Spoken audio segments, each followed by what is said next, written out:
Oke, ini kan rentang waktu rezim Jokowi. Nah, apa tuntutannya Tapol dan Napol selama kepemimpinan rezim Jokowi ini?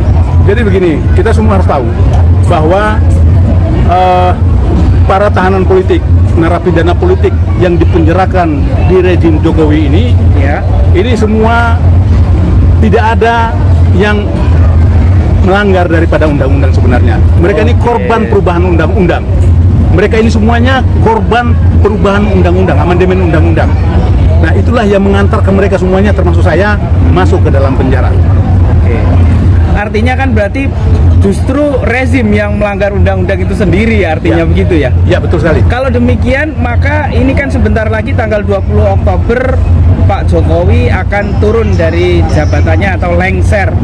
Nah, apa tuntutannya para Tapol dan Napol untuk Pak Presiden Jokowi, Pak Citra? Kalau mau bicara tuntutannya sangat banyak. Oke. Sangat banyak. Banyak sekali. Banyak. Ya, kalau mau bicara baiknya di mana, buruknya di mana, persentasenya baiknya lebih besar sekali.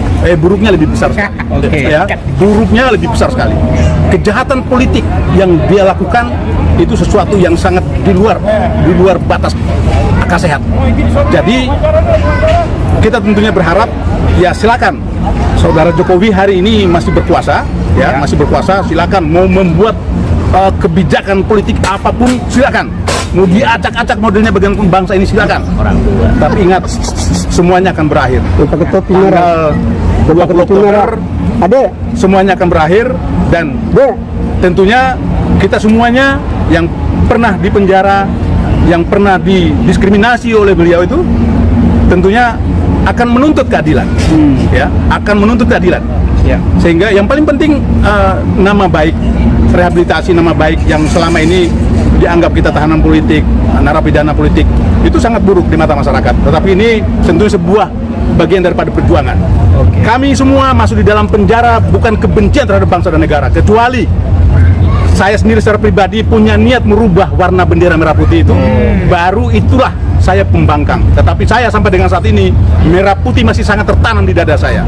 Kasus di Papua, saya orang pertama yang mengajukan diri kepada Panglima TNI. Kalau TNI tidak mampu mengatasi, perintahkan kami yang mantan tentara untuk menumpas. Yang penting dibekali dengan perlengkapan tempur, seperti yang pernah kami pakai pada saat berdinas. Oke. Ya.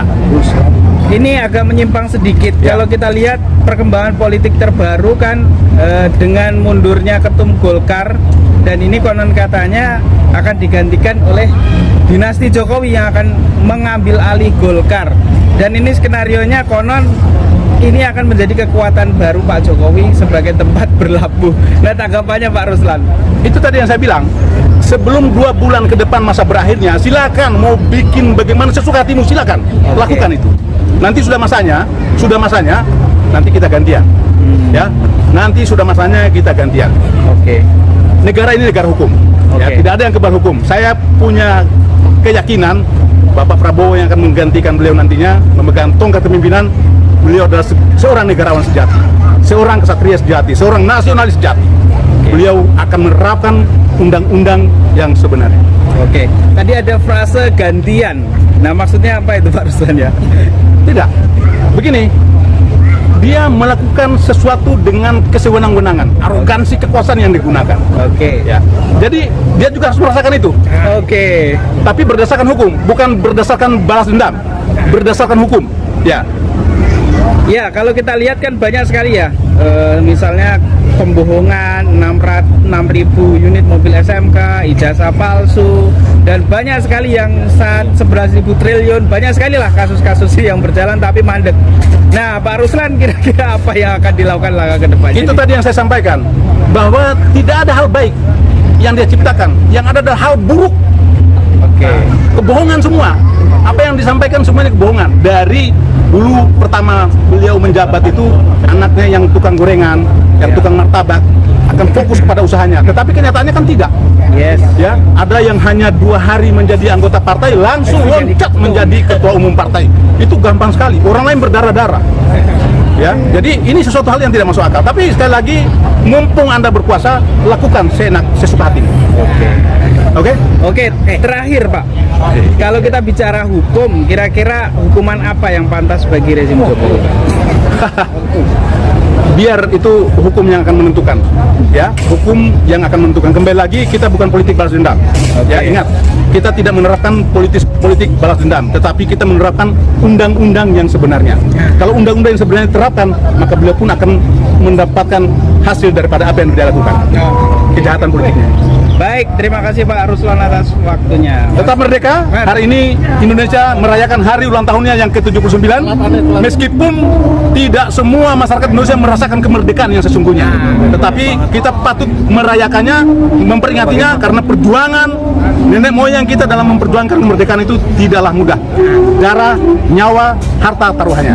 Ya, kita tetap peringati itu. Meskipun sekali lagi kemerdekaan hanya dinikmati oleh sekelompok orang-orang rakus yang ingin menguasai bangsa dan negara yang kaya raya ini. Oke? Baik, terima kasih Pak Ruslan. Ya, silakan. Saudara Jokowi hari ini masih berkuasa, ya, masih berkuasa. Silakan mau membuat kebijakan politik apapun, silakan. Mau diacak-acak modelnya bagaimana bangsa ini, silakan. Tapi ingat, dia melakukan sesuatu dengan kesewenang-wenangan, arogansi kekuasaan yang digunakan. Ya. Jadi dia juga harus merasakan itu. Tapi berdasarkan hukum, bukan berdasarkan balas dendam, berdasarkan hukum. Ya, silakan. Saudara Jokowi hari ini masih berkuasa, ya, masih berkuasa. Silakan mau membuat kebijakan politik apapun, silakan. Mau diacak-acak modelnya bagaimana bangsa ini, silakan. Tapi ingat, dia melakukan sesuatu dengan kesewenang-wenangan, arogansi kekuasaan yang digunakan. Ya. Jadi dia juga harus merasakan itu.